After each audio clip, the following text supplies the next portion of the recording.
ओम नमो यंताणम नमो सिद्धाणम नमो आर्याणम नमो वज्रायाणम नमो लोहे सवसावणम। मंगलम भगवान वीरो मंगलम गौतमो गणी मंगलम कुंद कुंदार्यो जैन धर्मोस्तु मंगलम। ओंकार बिंदु संयुक्तम नित्यं जायन्ति योगिनः कामदं मोक्षदं चैव ओंकाराय नमो नमः। अहोपकार जिनवर्णो कुंदनो ध्वनि दिव्यनो चीन कुंद ध्वनि आप्या अहो आ गुरु कहनो। तुझ ज्ञान ध्यान नो रंग हम या दर्श रहो ओ शिव पद तक तुझ संग माता हाथ ग्रहो।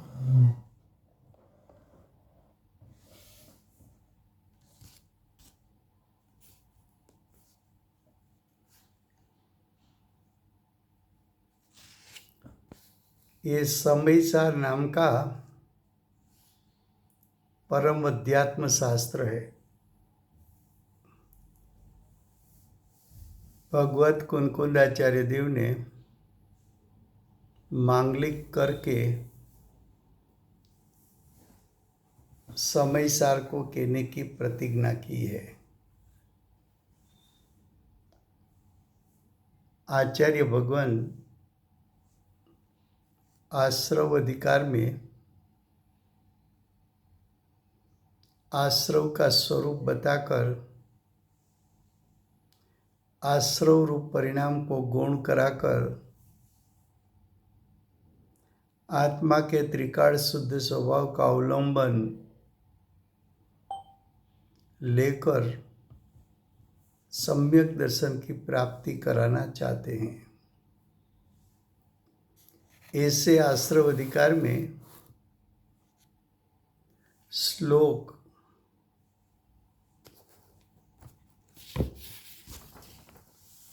114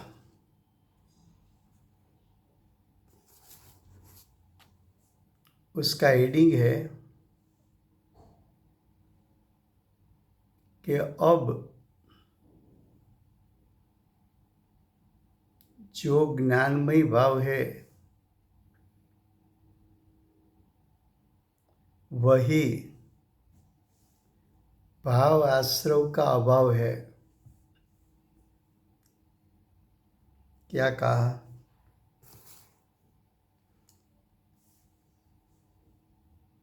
कि भगवत कुनकुंदाचार्य देव ने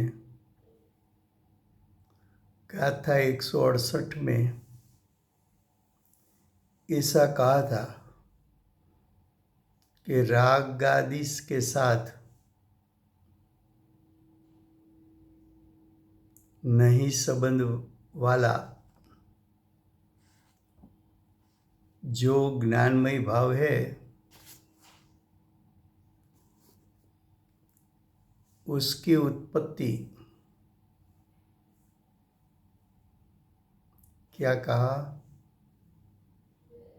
ज्ञान ऐसा उत्पन्न हुआ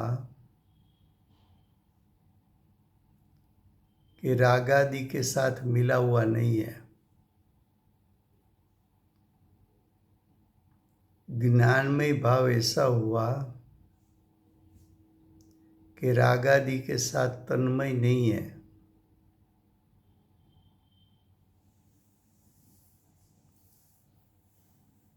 यानी आश्रव के साथ तन्मय नहीं है।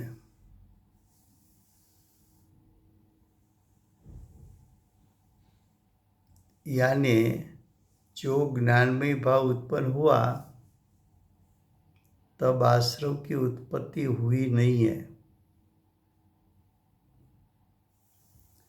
ये बात अगली गाथा में बताई थी।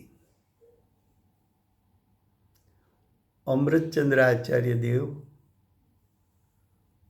उस पर विशेष विस्तार करने के लिए श्लोक 114 की रचना की। उसमें ऐसा बताया कि जो ज्ञानमय भाव है, यानी ज्ञानमय भाव की जो उत्पत्ति है, यानी जो भाव ज्ञान स्वभाव को अनुसरण करके उत्पन्न हुआ है,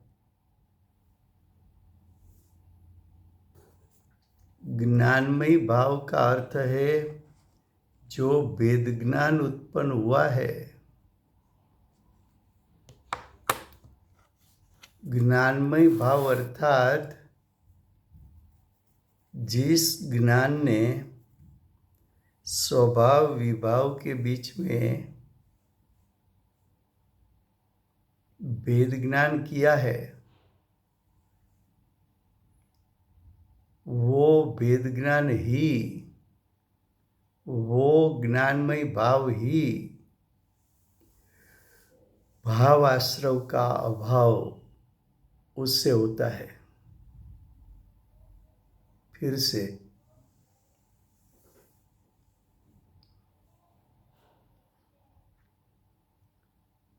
अज्ञानी जीव को अज्ञानमय भाव किसको कहा कि अज्ञानी का अज्ञान भाव का अर्थ है कि राग आदि के साथ एकत्व करके जो ज्ञान उत्पन्न होता है वो ज्ञान अज्ञानमय है, और राग आदि के साथ जो एकत्व करके भाव उत्पन्न हुआ। All participants are muted and they can unmute themselves. राग आदि के साथ एकत्व करके जो भाव उत्पन्न हुआ वो तो मिथ्यात्व सहित का भाव है,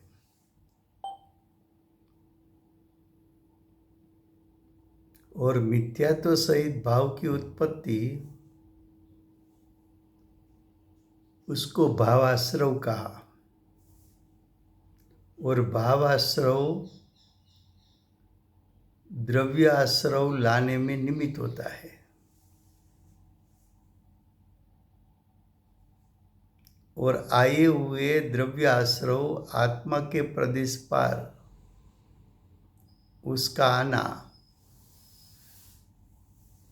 वो द्रव्य आश्रव है। फिर से आश्रव का दो प्रकार है।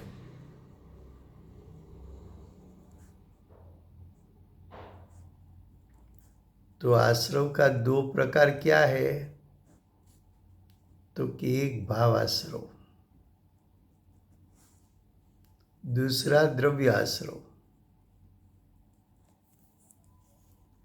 भाव आश्रव और द्रव्य आश्रव के बीच में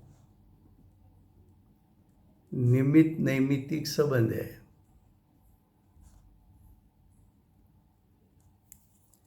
भावाश्रव की उत्पत्ति होगी तो उसका निमित्त पाकर कार्मण वर्गणा द्रव्य आश्रव रूप परिणमित होकर आत्मा के प्रदेश पर वो कर्म आएंगे। द्रव्य आश्रव क्या है? तो कि द्रव्य कर्म है।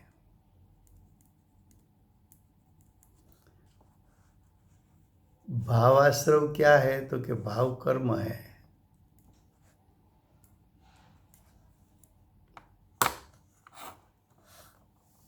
यहाँ 114 श्लोक में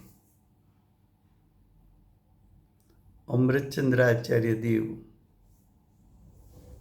हेडिंग में कहा कि जो ज्ञानमय भाव है, ज्ञानमय भाव किसको होगा? तो कि ज्ञानी को। और अज्ञानमय भाव किसको होता है? तो कि अज्ञानी को।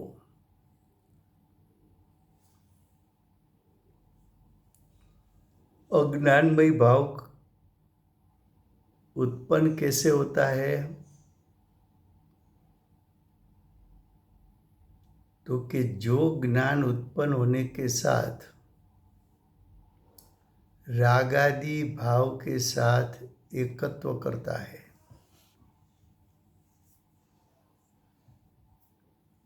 तब अज्ञानमय भाव उत्पन्न होता है।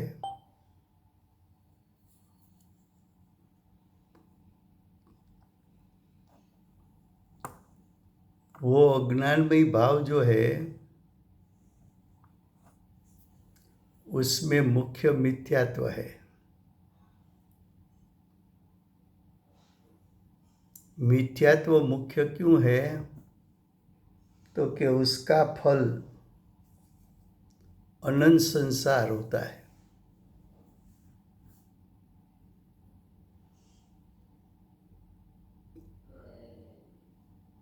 तो यहाँ बताया कि जो ज्ञानमय भाव है, तो कि ज्ञानमय भाव किसको कहे? तो कि ज्ञानमय भाव तो ज्ञानी को होता है। ज्ञानमय भाव क्या है? तो कि स्वभाव भाव है। स्वभाव का स्पर्श करके उत्पन्न हुआ है। ज्ञानमय भाव यानी वेद ज्ञान,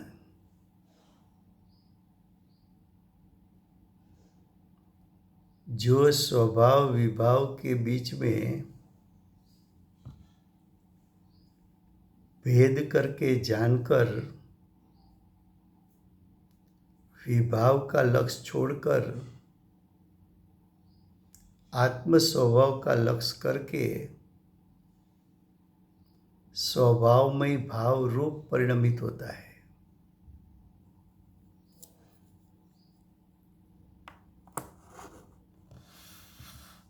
तो स्वभावमय भाव ज्ञानमय भाव है। ज्ञायक स्वभाव और विभाव दोनों को जाना, सिर्फ जाना तो कि नहीं, जानकर विभाव का लक्ष्य छोड़ा और आत्म स्वभाव का लक्ष्य किया।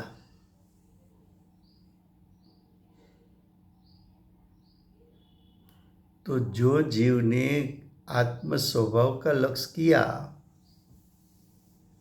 तब भाव आश्रव उत्पन्न होता नहीं है। भाव आश्रव की उत्पत्ति नहीं हुई, इसलिए कहा कि ज्ञानमय भाव वही भाव आश्रव का अभाव है। ज्ञानमय भाव कैसे हैं? तो कि भाव आश्रव से रहित है। आपने तो बोला ना कि भाव आश्रव उत्पन्न ही नहीं हुआ। उत्पन्न नहीं हुआ तो अभाव क्यों बोला? जिसकी उत्पत्ति नहीं है तो उसका अभाव कहाँ करने का है? तो कि अभाव शब्द तो इसलिए लिखा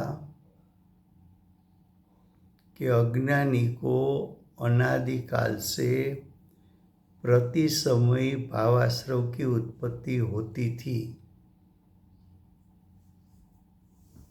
अब वर्तमान में उत्पत्ति नहीं हुई, इसलिए भावाश्रव का अभाव कहा। वास्तव में तो जीव जिस समय ज्ञानमय भाव यानी संवर रूप परिणमन होता है, तब भाव आश्रव की उत्पत्ति होती नहीं है। यहाँ भाव आश्रव किसको कहना है? तो कि यहाँ भाव आश्रव अज्ञानी के परिणाम यहाँ भाव आश्रव किसको कहना है? तो कि राग द्वेष मोह को, यानी मिथ्यात्व सहित राग द्वेष की उत्पत्ति, उसको भाव आश्रव कहना है।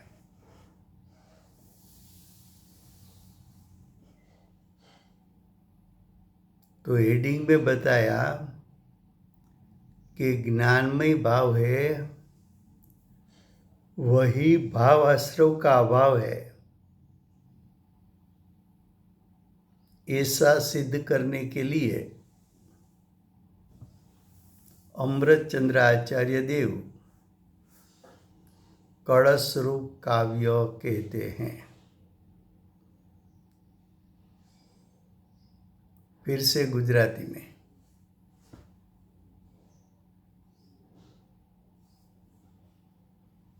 આશ્રવ અધિકાર ચાલે છે।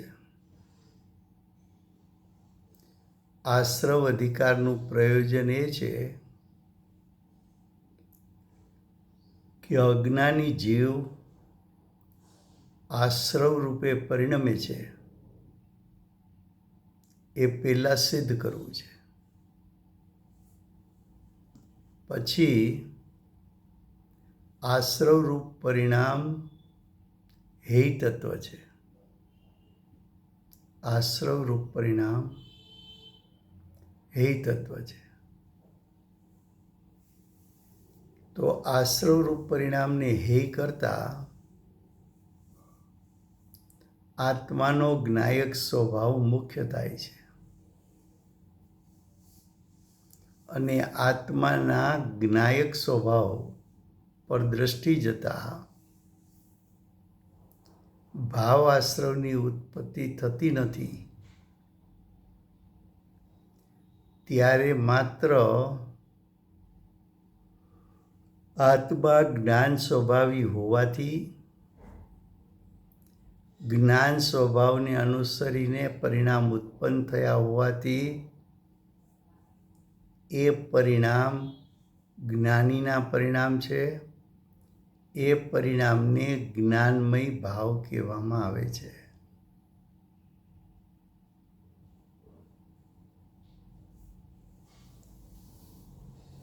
तो श्लोक 114 में एम कहे छे कि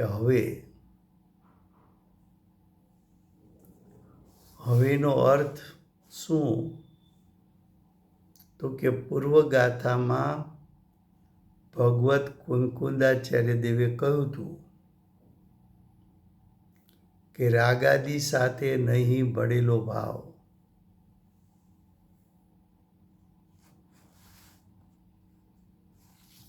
रागादि साथे जे भाव बढ़तो नथी एने ज्ञानमय भाव कीधो तो। रागादि साथे जेने एकत्व थयुं नथी एवो ज्ञानमय भाव ए भाव आश्रवनो नाश